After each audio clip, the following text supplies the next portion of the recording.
Edmond Bonjour, who to many of you, he doesn't need an introduction. He's been here a couple of times as well as being well known in the city.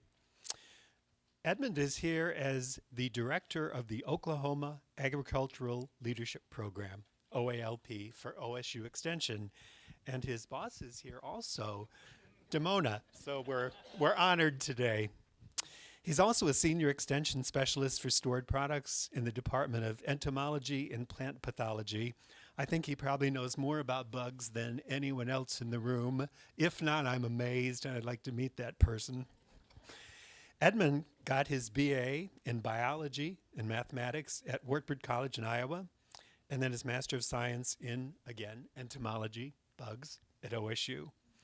He's been with OSU a long time, 42 years. He's been in a number of roles: agriculturalist, he's been senior research specialist, manager of the Stored Products Research and Education Center, and Stored Products Extension entomologist. Quite a career. He has been with the Oklahoma Agricultural Leadership Program since 2010, when he became director. That organization has the mission of being designed to provide a select group of Oklahomans with the training and experience that will enable them to assume leadership roles in the state. Their leadership will help determine the future strength of Oklahoma agriculture and the part this important industry plays in the total economy of the state. Today, though, he's going to share about a recent trip to Kenya, and I'm pleased that a few of the other folks who were on that trip came to lend their support. So please join me in giving a hearty welcome to Edmond. Thank you, Ivan. Thank you, Ivan. So I'm going to try to whip through a whole bunch of slides and a lot of information that I've pared down. And if you want to know more, I have more information. But our Ag Leadership Program always culminates in an international trip somewhere in the world, and this particular class went to Kenya for 2 weeks in February. So in case you don't know where Kenya exactly is, it's in Eastern Africa.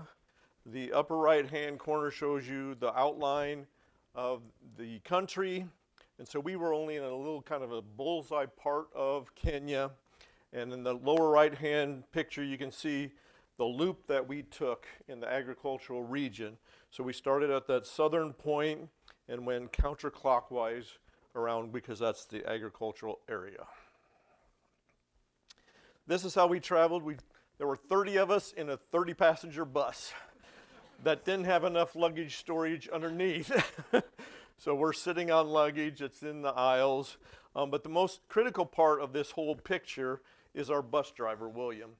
And it's hard to tell the impact that you can have on an individual when you're in another country.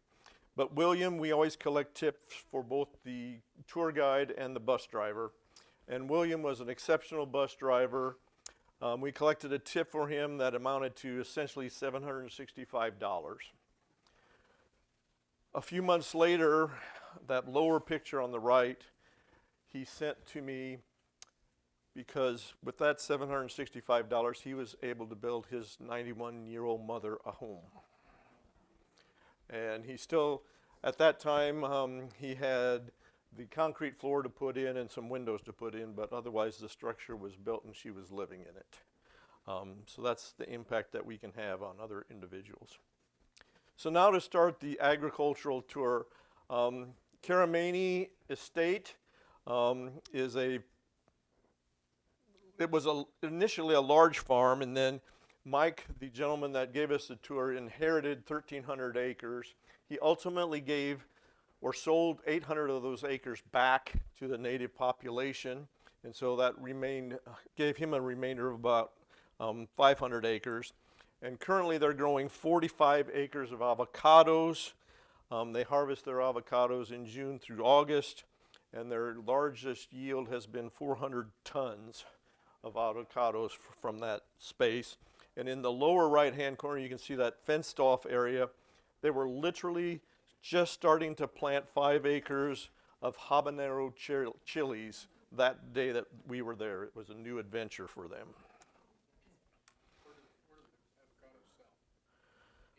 Mostly in Kenya, yeah. Kisima Farm was a large farm, and it's at 9,200 feet. Even though we're at the equator, we're up at a fairly high elevation. They have 5,000 acres. They plant twice a year on a four-way rotation with wheat, canola, barley, and peas. They have grain storage for about 3,000 tons of grain. Their wheat goes mainly to the millers and the barley to the brewers. Their wheat on dry land was yielding 80 bushels per acre. They also had 250 acres of seed potatoes, which you see in the lower center. And they also have a forest industry with eucalyptus, pine, and cypress trees, and that's the sawmill up in the top right. And they employ about 200 people, and of those 200 people, 90 of the 200 are for security. And that's typical everywhere we went. It was always a gated community, and it was mainly to keep the locals from coming in and stealing the food, is what the security was for. Uru Flowers they have 7 acres of greenhouses and grow about 70 varieties of roses. In the upper left is Damascus rose petals. That's a 200-pound container. They distill that, and the rose water that it generates is sold for about $8 to $10 a liter. And then the rose oil, which you get just a drop from that whole vat, essentially, it can sell for $8,000 to $10,000 per liter. And you can see that there's roses everywhere in Kenya because they're considered the flower basket for Europe. Most of the roses that you find, cut flowers of roses and carnations in Europe, come from Kenya on literally almost a daily basis. The greenhouses on all these facilities catch the rainwater, so 80% of their rainwater or the water that they use in their facility comes from rainwater runoff. And all these facilities also compost a lot of their own products. And then that's how they package their roses to sell to the markets. They're in bundles of about 10 or 12, and they're wrapped in kind of a corrugated cardboard, and then they're stacked together, and then they're shipped off. Tarako Farm, they produce scented roses and spray roses. They have 8 different types. And then they also have 7.5 acres of alstroemeria that they grow in their facility. And they're a very integrated farm because they also raise hogs, and that's mainly for meat. And probably some people in the group, I thought it was great, but some people in the group thought this was kind of disgusting. But they also raise black soldier flies, and they're housed in what they call love cages. So you know what happens in a love cage. So they mate, they lay eggs on these little cross things called eggies, and then they're harvested from that and put in these red containers, and the larvae develop, and ultimately they produce pupae, and those pupae then are dried and fed to the hogs, and it's about 45% protein. So it's a very rich source of protein for their hogs that they raise. Cinnamon cheese, they wouldn't let us take any pictures inside, but they are an artisan cheese facility.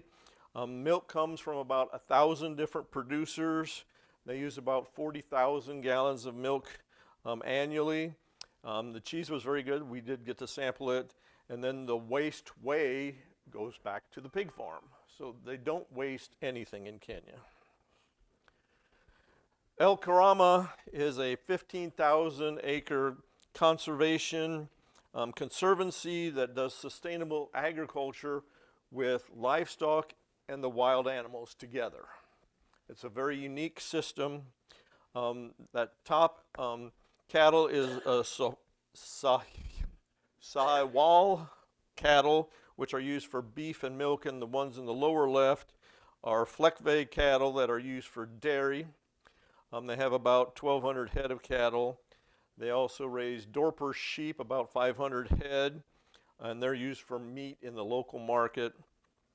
And Their biggest concern is the lions, so they have herders that are with groups of about 180 head of cattle in a group, and the fee that we paid them, they were actually going to use to build a portable little unit to protect their herdsmen at night, because one of them did get killed by a lion shortly before we were there. So they were using our funds to build these little portable protective huts that the herders could get into at night when they're trying to protect their animals.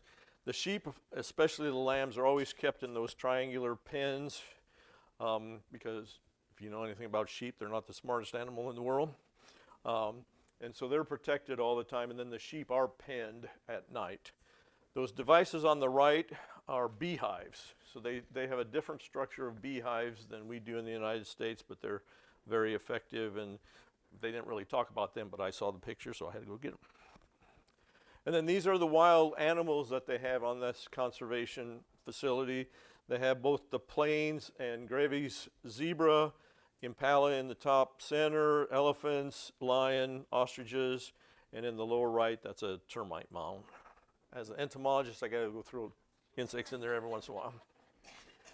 Tambuzi Farm, they're specifically raising scented roses for royal events. So however you want to define a royal event, but that's what they're designed for. They have 62 acres, and they have about 150 different commercial roses there. And in that top left-hand picture, those are bins of wriggler worms, and so they use those to make compost, and then the liquid that comes off of that is also used as a liquid fertilizer, and that gets recycled about every 8 weeks.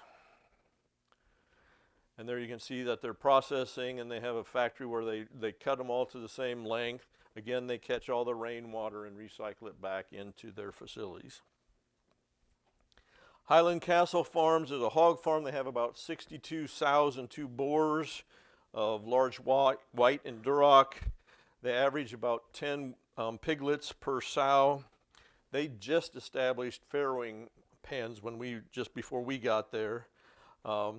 They harvest about 20 head per week, and one of the unique things about their processing butchery was that they use leeks as a binding agent for their sausage. So that's how they keep their sausage together. Casagra Farms is about a 33,000 acre farm. What we focused on there were macadamia nuts that you see in the left hand. They get about 22 pounds of macadamia nuts per tree. What they're doing there is drying them because they're harvested at about 25% moisture. They got to get them down to 2%. So they have these trays that are in these covered sheds so they can dry out. The center is coffee. They have about 500 acres of coffee. A coffee plant can live about 75 years. And then the lower right hand corner, they have 570 acres of tea bushes, and those 570 acres yield about 2,000 pounds of tea annually, and those leaves are hand harvested every 15 days. Mountain Oil Canola Factory, they actually use a mechanical process to crush not only canola but sunflowers and flax.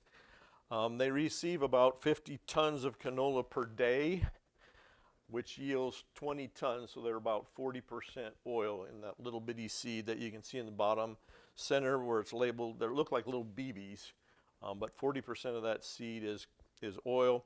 And then the cake that is left over after they do the pressing, they bag that into burlap kind of bags, and then that's used for animal feed. So again, they're not wasting anything. Madrugada Farms is a farm that is at 6,600 feet elevation. They have about 3,000 acres of wheat, barley, corn, sorghum, canola, peas, lupin, sunflowers, and it's all on a no-till or zero-till method that they've been utilizing since 2010. And their wheat on their dry land will yield about 100 bushels per acre. And they were just planting corn while we were there, And obviously our guys are digging into the soil because you can go down 6 inches of soil and there's all the moisture you can ask for. And they're way ahead of all their neighbor farmers because of the rotational system that they're using to preserve the moisture in the soil. Kanana Knitters was founded in 1998 and is established to help the rural women to have an opportunity to earn income by using their spinning and knitting skills. So they have these vats that they take various flowers and herbs and things and combine to make all the different colors of yarn. And then they take that yarn and knit that into essentially dolls and toys for children. And it's all done by women. They have 150 regular women workers and about 622 spinners and weavers. And what's nice is that the women can take the supplies home, do it at home, and then bring it back at the end of the week. They're all inspected. They have standards that they have to meet. But we even saw some in the airport when we went to leave. So they're a very high standard, and it's a way for the women to earn income. And then the organization also provides women with adult literacy, meals for high risk and pregnant people and elderly people. They do financial literacy and free health care and free well-being checks. Does that pay for piecework? Is that paid by piecework or by the hour? I don't remember. Do you either of you remember how they're paid? I don't know that they told us. I don't think they told us how they were paid. Where and how do they market those? Well, like I said, locally, and then we saw them in the airport. They're online. And yeah, and online. So it was a really cool organization to provide opportunity for women. Yes, Connie. Where do you get the fiber? Where did they get the fiber? Is it the sheep wool or? I think it's from the sheep locally, yeah. Red Shank Farm, this looked like back-breaking work. And it was mainly all women, but they grow geraniums, impatiens, snapdragons, petunias, and dianthus in about 10 acres, and it's all for seed production. And here you can see the composting again, rainwater coming off, and he's showing us the media that they're growing in, which is a special media so that it doesn't harbor fungi. But these ladies are literally standing on their head all day long, either pollinating or harvesting the seed from the flowers. Very labor intensive, and those yellow strips, here's my entomology lesson, that's for biocontrol. So they're sticky so that any flies or other insects that are in there get stuck on the sticky traps and they don't have to use chemicals. Friends of the Mile Watershed is a forest industry that they're trying to grow trees to replenish the forest. And as you can see in the lower left, they also have eastern red cedar, but they like it because they make posts out of it because they're termite resistant. Gone Fishing is a very unique facility.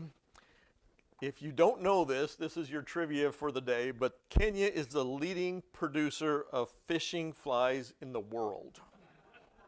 So next time you're at the bar doing a trivia contest, you'll know that answer. But they use different kinds of feathers.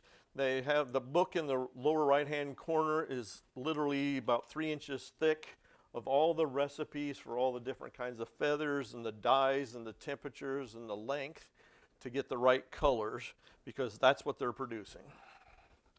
And then they ship literally all over the world, but mainly United Kingdom, Denmark, South Africa, and the United States for their fishing lures. This was very unique. We're used to having milking parlors that are stationary. They don't. They have a mobile dairy that they take the milking parlor to the field. So they take it to the field at 2 o'clock in the morning and 2 o'clock in the afternoon. And they're milking currently about 400 cows. And the cows are giving about 4 3/4 gallons of milk per day, which is a little lower than the U.S. standard, which is 6 to 7 gallons, but it's still pretty efficient. The main concern we had is, you can see how they're storing it. That's how they transport milk everywhere. And it's sitting on this trailer for I don't know how many hours in the hot sun. We did not drink raw milk while we were there. But it was a very unique system, and they're doing all the testing. That's what they're doing in those buckets up above, testing for mastitis and things like that. So they're doing all the testing, but it's just the storage. We don't know how long it takes them to get to a cool facility. Egerton University is the oldest institution of higher education in the country. It was founded in 1939. They have about 19,000 students and 1,450 staff there. So we visited with the ag industry people there, and they're about 30% of their university is devoted to agriculture. And they're showing us some of their fish rearing facilities there, and then they also took us to a greenhouse where they're doing some vegetable production. The lower left, they had a yogurt processing plant that you couldn't really go in to see. And then again, they're doing some black soldier fly studies in that lower right, where they're trying to develop better techniques for rearing. Duditech is the largest biological production facility in sub-Saharan Africa. They're the leaders in integrated pest management. They do a lot of different things. They have about 50 different products that they produce there. What we got to see was them rearing predatory mites. So if you ever have red spider mites on your tomatoes, they're rearing the predatory mites that will eat those red spotted flower mites. And so those white spider-looking things are how they collect the predatory mites. So they crawl up on those, and then they shake those off into pans and collect them, and then they sell the mites. So a gram of predatory mites contains about 100,000 mites, and they sell them for about $1.20 per thousand. And then they also grow some fungi, and they use that for biological control of like white flies, thrips, slugs, and snails, and nematodes. So they're a very unique facility.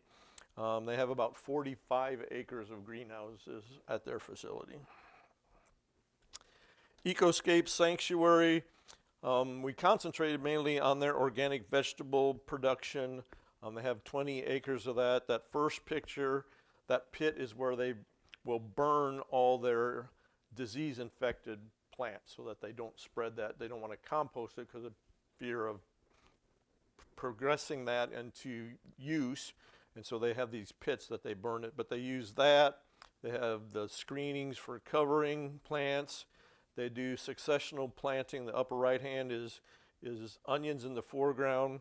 The lower left is corn at different stages. So they keep planting every couple of weeks a new planting so that they always have production. Again, you can see this lady in the bottom center standing on her head weeding a grass plot. So there's a lot of handwork done in the country. And then they also have some nursery production, and they also dry some of their products to sell. Interplant agriculture is one of the leading innovators of regenerative ag.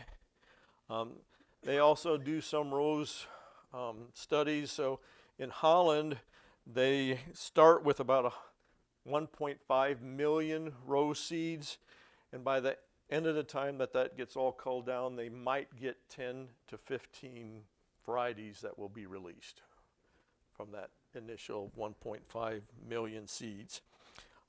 Their alfalfa, which is in the lower right-hand corner, they get 13 cuttings on irrigated land and about 10 cuttings if it's non-irrigated. So it's very productive in that part of the country. Of course, you got to remember we're right on the equator. Plant Tech Kenya is a seedling nursery propagating a wide variety of products from vegetables, herbs, cut flowers. They have about 37 acres of nurseries with 700 employees. They sell 45 million seedlings a month. Very productive. They have in the top center, they have an automatic seeding. They put peat in these little styrofoam trays. The machine plants the seeds, but then they have people on the back side because it's only about 90% effective on planting the seeds, and then these employees are filling in the holes where the machine missed a little slot, so that every hole gets a seed. And then they have all this automated watering system, and their seedlings are very, very fertile and very strong looking, and as you can see in the lower right, very good root system. Then we visited a sanctuary farm, which is about 450 acres. This was kind of a more relaxing visit, but we saw wildebeest, hippos, egrets, spoonbill, Egyptian geese, and a gentleman brought camels so that some of the people could ride camels if they wanted, a cormorant, kingfisher, fish eagle, and then those bottom three pictures are fishermen. So that first group, there's about 6 gentlemen that have a net, and they essentially round up the fish, and then they all come together and catch the fish in the net. And the right-hand guy, he made his own little, essentially, chair that he sits in the water, and had a single strand of fishing line with a hook on it, and would throw it out there. And then these are some more pictures. So we traveled by boat on this lake.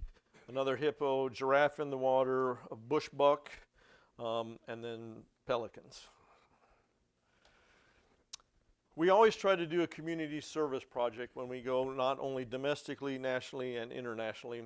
So our focus here was to take school supplies to this primary school, and we ended up with 2 dedicated suitcases of school supplies, plus several of us had other supplies in our suitcases. So we took them to this school. It has about 500 to 600 students that are ages 6 to 14. And so we were able to give them all these supplies. I think every student got, 3 or 6 pencils? 3 pencils. Every student got at least 3 pencils that were theirs to keep, and then we had a bunch of other supplies that the school could use. So they met us with flowers to present to us. It was actually test day when they were there, so we actually got to hand out tests, as is indicated in that center one. And then they had a tree for us to plant to commemorate our visit, and they were going to name that tree Oklahoma. And then an unintentional consequence of our visit was there was some miscommunication with our tour company over there and the hotels, but sometimes we would go out to lunch, but they would have fixed lunches for us that we would take in brown paper bags, and so we would have 2 lunches. So our tour guide's daughter had a connection with Shalom Gate Children's Home, and so we dropped off extra sack lunches to them so that these children could have some different type of food. And it's a community-based organization. They currently have 60 orphans and vulnerable children up to age 18. And it was just very emotional to go there and see these children. They were very well behaved. They always sang to us. And so at the end of our trip, because of biosecurity for animal well-being back here in the United States, we leave a lot of clothing and shoes there because we don't want to bring potentially any diseases back to the United States.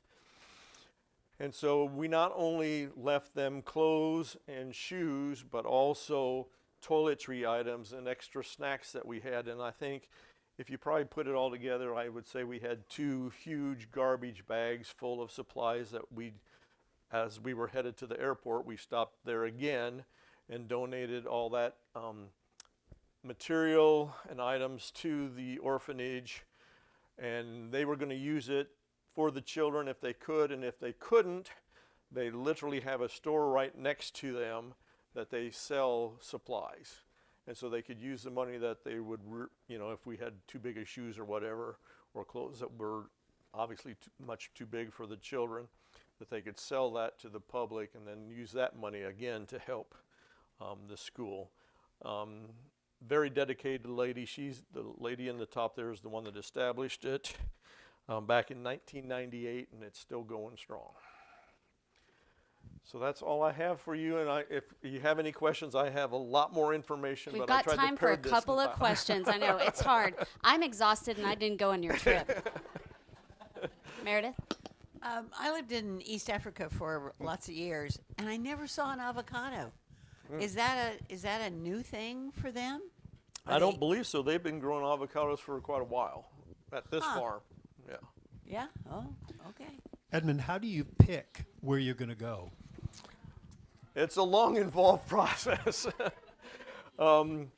We have an organization, there's about 40 programs like ours in the United States and some international ones, and we as directors get together. I actually leave on Saturday to go to that meeting, which is in Grand Rapids, Michigan next week. So we sit around as directors and talk about where we've gone with our program, so you listen to what other programs have done. We have some ideas. I have a council that's made up of 15 individuals in the state plus 4 administrators from OSU Division of Ag. And so we get proposals and sit down and look and where is it safe and where can we get a good agricultural tour. And then we make our decision from that. Man, I think you crushed it with this one. Yeah. Okay. Oh, you already had it? You good, Richard? Okay, last one. The predatory mites and I guess it was Spider mite? yeah. Yes. Where do those get used? Do they come to the United States, or do they ship those across national borders? I don't know where they were doing theirs. I think a lot of everything we saw in Kenya was kept in Kenya, other than the flowers. The flowers and the fishing flies were shipped a lot. Most everything that we generally saw was generally for in-country use. Trish and I about to order some knitting. Okay. Everybody give him a round of applause, please, again, for his effort. Thank you so much.